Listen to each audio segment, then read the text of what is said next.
This time, we're talking with a real high flyer when it comes to selling on Amazon and dominating niche markets. Not only does he have a degree in economics, but he's also an inspiring trainer, which is why he's been invited to speak on stages around the world in places such as Singapore, Malaysia, as well as closer to home. So it's a real pleasure to say welcome to Greg Cesar.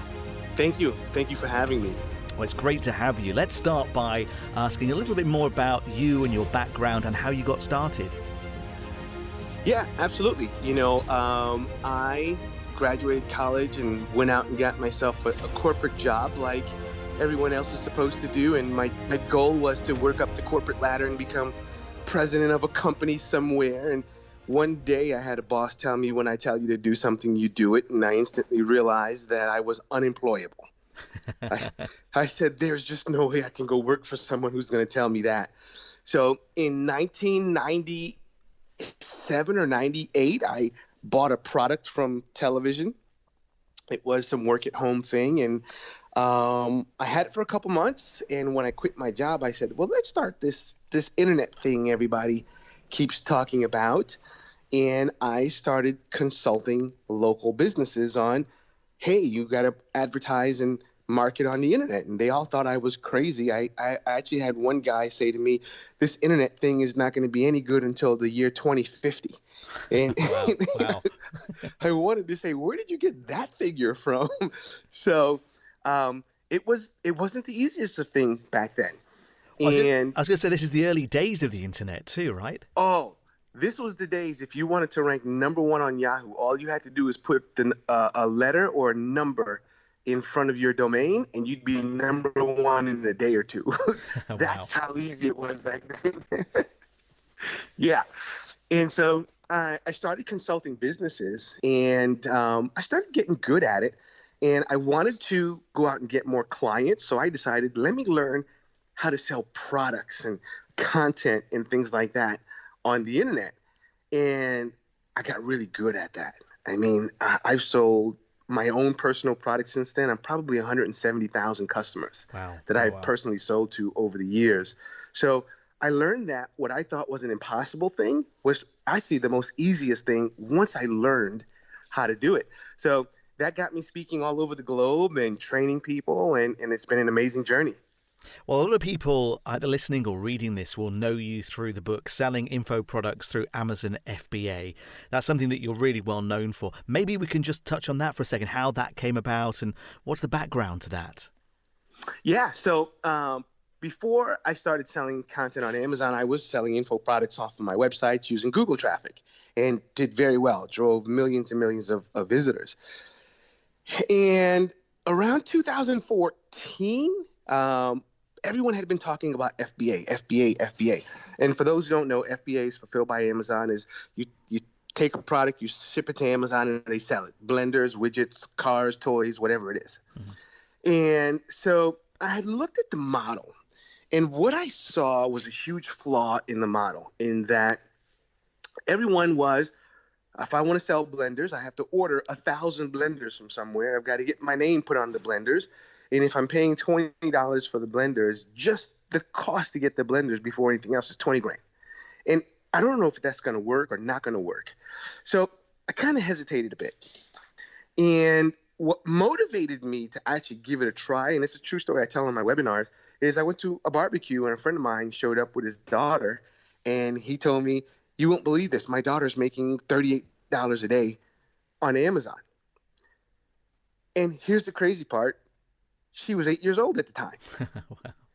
And I said to myself, God dang it, if an 8-year-old is kicking my butt on Amazon, what the heck do I got to be afraid of? And so I said, I'm going to get started. And the thing about it was I sat and I asked myself, what's the fastest and quickest thing that I could sell? And I said, well, I've been selling information. Why don't I take one of my courses and why don't I see if I could sell that? But I didn't want to go on the Kindle side. I had done Kindle. And Kindle is amazing, but the price points on Kindle are very low. You're talking $3, $4, $5, $9 a product. Mm-hmm. So I said, I want to sell a $50 product. I want to sell a $90 product. So how do I do that? I said, I got it. I can't make it an ebook. I have to make it a course, and I have to make it physical. And if I do that, people will pay me. So I took my course and I recorded it. I turned it into an audio and put it on a CD. And I said, well, let's see if anyone's going to buy it. And sure enough, within the first day, I made $9. Wow. Within the first 2 months, I was at $3,000 a month in sales. And then it just went up from there. So it was something that was really, I saw an 8-year-old kid doing it and said, if they can do it, I can do it. And that is what motivated me to get started. That's amazing. I mean, you've had incredible success, obviously, with everything that you've been doing online. But to see that you've been inspired by an 8-year-old, I mean, there's something in that, Greg, to be fair. I tell people you never know when your next opportunity is going to come. And that's the second opportunity I've had that has come from a kid. Another one was we were running ads in newspapers. And I saw a 16-year-old kid who was doing it successfully. Well, who do you think I called? I called the 16-year-old and said, hey, show me what you're doing. There is no shame in the game. Whoever has the knowledge, I'm going to take it. The age doesn't matter. So, and a lot of people, they would have said, oh, that's a kid. I'm not going to listen to a kid. I say it doesn't matter. It's whoever's doing it successfully is who you want to learn from. Absolutely. And Amazon, as you say, a lot of people are tempted to get into Amazon because it has a lot of customers. You don't have to set up a website. You know, they'll handle all the shipments, all the fulfillment, all the returns if necessary. It's all done for you. But I guess, you know, the barriers to entry can sometimes put people off. What do you say to people to motivate them to take those steps that are necessary to get their products onto Amazon? Well, the great thing is because we're selling content and information, 99% of those barriers are gone. Mm-hmm. The only thing that can hold you back right now is your own laziness. That's it. So let me give you an example. I've got a product that we're selling on Amazon, and it's in a market that I know absolutely nothing about. That should have been a barrier because I don't know the market. I don't understand the market. And it's actually a musical instrument, which I actually don't even play. So how did I go in and dominate a market like that I know nothing about, never even held the instrument in my life?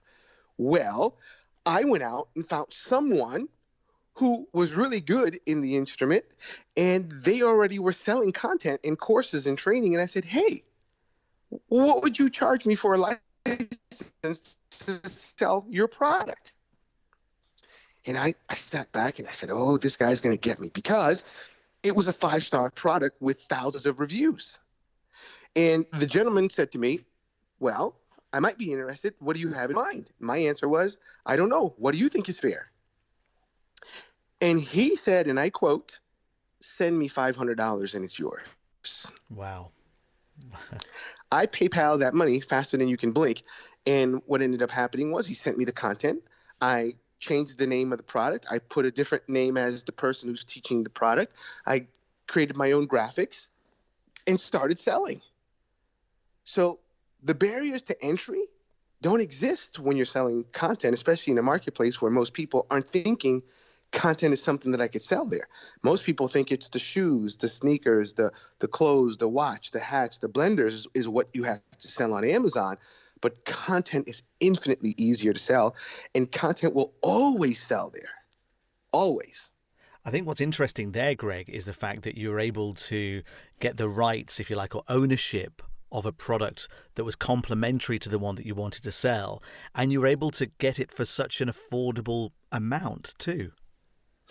Oh, yeah. And actually, that's on the expensive side. Typically, I'm getting things for $90, $100.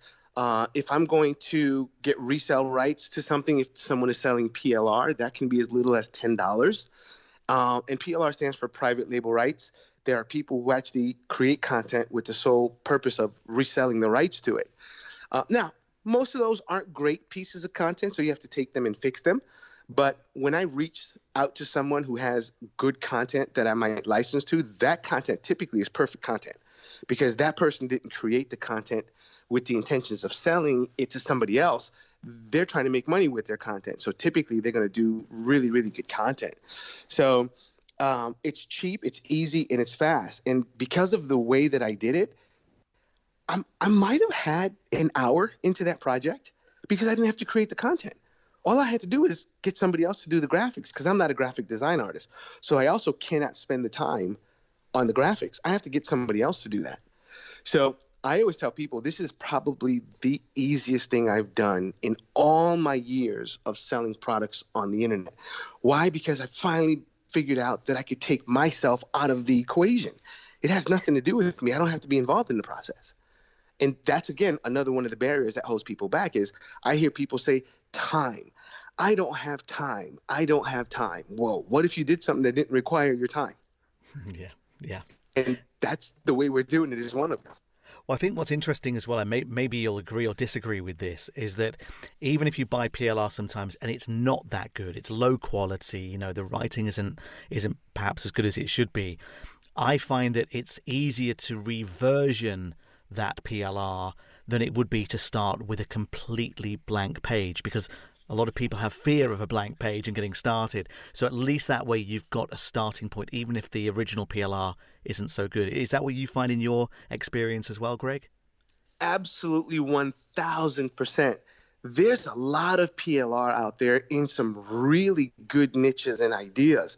So use that as a basis point. Use that as an idea for something. Hey, I want to create a product in this niche, or I want to create a product in that niche. So a lot of times I will look at the sites where PLR is being sold just to get an idea for something that I might want to sell. Yeah, yeah. So what the content is not great, I can always fix the content. That's easy. That's super easy. It's coming up with the idea that may hold someone back. But if there's an opportunity there, why not go and see what's already being sold somewhere else and create your own version of the content? In fact, there's one product recently, someone was selling PLR rights to it for $9. They're no longer selling PLR rights. So I then said, let me see if anyone is buying this content on Amazon. So I went and did a search on Amazon for the particular keyword. And what I found was there was someone who has the product on Amazon, but they also have the product on ClickBank. Same exact product. So I said, oh, okay.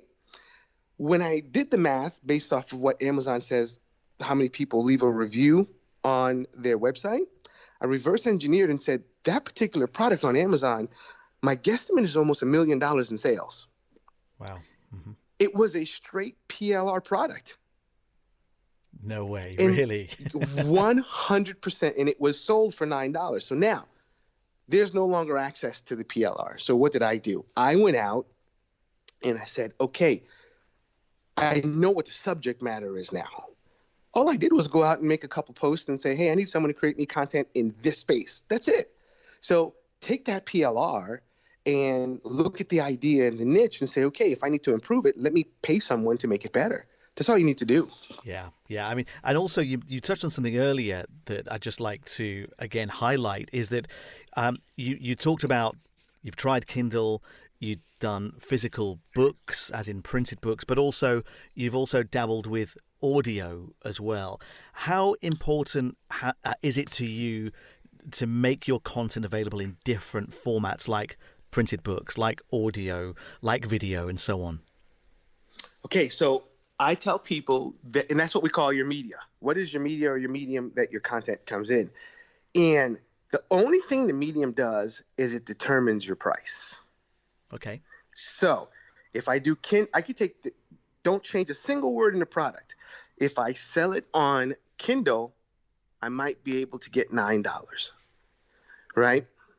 If I take that product and make it audio, which is what we did with ours. So on Kindle, we were selling the product for about $3 to $4. We made it a CD, and all I did was record what was in the ebook. I just read it into a microphone. That now is being sold between $27 and $40. Not one word was changed. Wow. All I changed was the format. One was a downloadable Kindle, one was a CD. Now, if you take that product and you turn it into a video-based product, now you could get $60, $70 for it. So, and then if you then take your chapters and you break them down into individual modules and you make a piece of graphic with 9 little module graphics, so it looks like they're getting something huge, and now you've got a $100 product, yet you haven't changed one word of the content. So the media is important because it's going to change what you can sell the product. If I sell it as a physical book by itself, $10, $12 is the max I'm going to get for something like that. You're not going to get $60 for a book. So yeah, of course. And a lot of people want to chase the high end first. They want to make the videos, but then get put off by the fact that, if you're going to appear on video, you've got to be comfortable doing so. The lighting has to be good. The sound quality has to be good, and so on. So do you think that it's always worth maybe starting with the, as you say, $3 to $4 Kindle to see how that sells first, and then if it's gaining traction, then you could take the next step and turn it into audio, and then once that's proved itself, then move on to video? Is that the kind of business model that you would suggest, Greg? Well, so you definitely want to be in both anyway. So don't ignore Kindle. You definitely want to have your product on Kindle. Typically, I may put it as a different name just so people don't see they can get it for $3 on Kindle. But believe it or not, when I say video, I've never been in front of the camera. My videos are PowerPoints, and I'll use Camtasia and record my PowerPoint. My audio, same thing. I'll just take out the microphone and start talking. So the reason I typically will gravitate towards doing something like that first is a 1 hour video takes 1 hour to create. Yes, yeah. A 50-page ebook might take me 3 weeks to create. Of course. So even though it would seem the ebook is the easiest route, I can actually create that video way faster than I can create the ebook. So I can come up with an idea at 3 o'clock today, and I can literally be on Amazon selling by Monday. Nice. And do you do much editing, Greg, or is that kind of it's a warts and all kind of insight when you hit record? That's it. You're off and you're running. Okay, so you're gonna laugh about this one. So one of the biggest questions I get is, especially when you outsource, is my students will say, well, how do you know it's any good? How do you, do you read it? And you know what I say? I never look at it. Wow. I don't. That's great. and here's the reason why. Let's say I decided I want to create a course that teaches people how to speak Portuguese. And I always say, well, how do I know the person who's talking on that audio is talking Portuguese? I have no idea. So I'm not going to go through the content to make sure it's correct or not correct, because there's nothing I can do to tell if it is or not. So typically what I do is, if I'm going to outsource and get people to create content for me, I will hire people who have good reviews, because my belief is someone who does good work doesn't know how to do bad work. I like that. Yeah. So absolutely. When it comes to editing, I call myself one take Greg. I'm not editing anything unless I made some huge mistake. Then I may take the time to go take that out. But there's ums and uhs in my recordings. People don't care about that. What people care about is the solution. Are you solving their problem with your content? Because that's what we're doing, is we're selling solutions to problems. And I always tell people, if you sold the cure to cancer, and someone who has stage 4 cancer purchases your product from Amazon, and they say, you got ums and uhs in there, and you recorded this on an iPhone 3, I want my money back. That person would never say that, because the solution to their problem is way more important than the ums, the uhs, and how it was created. So I always tell people, look for people with big problems, because they don't care about how you created the product or even the quality of the product. They care is, can you fix my back pain? Can you help me be able to walk straight and go to the park with my grandchild? Can you help me lose weight so I can look good on my wedding day? That's what they care about. They don't care about the quality of how it was recorded or where it was recorded. I think as well, it can also make you sound more human if you do make errors or have to go back and correct, the phraseology or the grammar as you go through anyway. So, a few ums and ers, I do it all the time. So I'm right there with you, Greg. I completely concur with you on that. Now, you must have, along the way, perhaps experienced some challenges, shall we say, that you've overcome. Any of those that stick out in your mind? The only thing that's going to happen as you build your business is, once you start to get sales, is you want to pay attention to your inventory. Because We are selling a physical product, so that means Amazon has to store it for us, and they've got to ship it out to the customer. In the beginning, who cares? So typically I tell people, once you get started, you're not going to send 1,000 units to Amazon. If you're selling a DVD set, you're going to send 5. If you're selling a flashcard set or posters, which we also sell posters as well. So posters, cheat sheets, things like that, I'm sending in 5 because I need to test the market. I don't need to create 100 units. So that's another barrier for people is price, right? How do I send in 1,000 units of blenders? Well, you need 20 grand. Well, if I'm selling content, I only need $15 worth of material to send my first batch. Yeah. Yeah. So inventory in the beginning, you're going to run out. You're going to send in your 5. Once you sell the 5, you're out of inventory. You go and send in some more. Then you sell those 5, then you send in 10. Then you sell those 10, then you send in 15. But once you start to move 6, 7, 800 units a month, you don't want to go out of inventory then, because when that happens, you'll lose some of your ranking in Amazon. So if you were number 1 and you're out of inventory for 2-3 weeks because you're getting your new flashcards printed or your posters printed, well, when you come back, well, you're now in position number 7. Yeah. So that's going to decrease the amount of sales you get until you work your way back up and it becomes a cycle. So I tell people, once you start to get your volume underneath of you, you don't want to go out of inventory. So now, where you normally might have ordered 200 units, well, now you got to order 300 because you need to have that extra cushion so that you don't run out of inventory. One of my students who's selling a massive amount of product, he's selling about 200 units a day, and he's actually in the UK, and he's actually targeting Amazon UK, which a lot of people say is only Amazon US good. No, it's all of them. And so he's moving 200 units a month, and just a couple of days ago, 200 units a day. But just a couple of days ago, he told me that he just ordered 25,000 units. Nice. In the beginning, he ordered 50. So inventory is the thing you got to get good at once you start to really move units. I love that idea as well of kind of snowballing it. Start off small, and then as those orders come in and they've sold, you've got the money in the bank, then reinvest that to buy more stock and send those in and so on. So it's like a gradual process, isn't it? As opposed to, as you say, making that big $20,000 or pounds or euros investment in blenders. Just start out small and then grow it over time. I think that's a really kind of key point to all of this. What tips would you give to anyone who's just starting out, Greg? Great question. And my thing is start.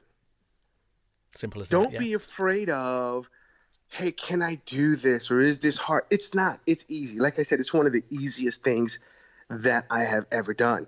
And people have said, well, that's because you're a guru. No, when I started on Amazon, I was terrified. I sat on it for a year before I did anything. It took an 8-year-old to show me that I could do it. So I was in the exact same position. So to Amazon, I was completely green. I didn't know what I was doing, but I got started. That was the only thing that was the difference between me succeeding and starting to make money on Amazon versus not. I just one day decided to do something. And don't worry if it's perfect or not, because there's no such thing as a perfect product. So you can always make your product better. Listen to your customers. If you're selling, a poster set and people say to you, I think that color is atrocious. Okay, you can always change the color of the poster. Yeah. So, I always tell people, don't be afraid of getting started. And if you start and do things the way I do, which is, hey, it's that snowball effect. Start small. Start with 5 products. Get your products done. Start with a simple product that if I'm going to outsource the content to, it costs me $30-$40 for my content. I print 5 of them, so it costs me another $10 for printing. So I'm sub $100 to get started, right? You start with the product there. You know what that does? It takes the fear away. Yeah. If I start with the product where I'm going to buy licenses for $500, there's going to be a little fear there because I got to get it right. I just paid $500. Well, if it only costs me $50, there is no fear. Who cares if I get it right or wrong? But that allows you to just do it. And then once you do it, you say, wow, it's easy. Do you know, The difference between a product that makes $100 a month and a product that makes $1 million a month is demand. Yeah. That's it. Yeah. So what you do to make $1 million is exactly what you did to make $100. Yeah. And most people don't realize that. They think to make $1 million, I have to do this grandiose amount of work. No, it's just the demand. One market has 50 people searching for it. The other one has 1 million people searching for it. That's it. When I had that epiphany in my life, that was one of the biggest changes for me also, was realizing that, I thought I had to spend 100,000 hours on products and this. No, I realized I needed to find the products that were selling. Yeah. That's it. That's one of the biggest key secrets. Greg, I mean, it's a fascinating story. How can people find out more about you and the products and services that you provide? Yeah, so we're actually in the process of putting out our new site. It's going to be at gregcesar.com, and that's CESAR, so gregcesar.com. And we're going to have all of our products, our services, coaching, all the stuff that we do is going to be listed there. Fantastic. Greg, it's been an absolute pleasure chatting with you today. Thank you so much for giving us so many insights and telling us about your story. It's been absolutely fascinating. Thanks once again. Thank you. My pleasure. I enjoyed it.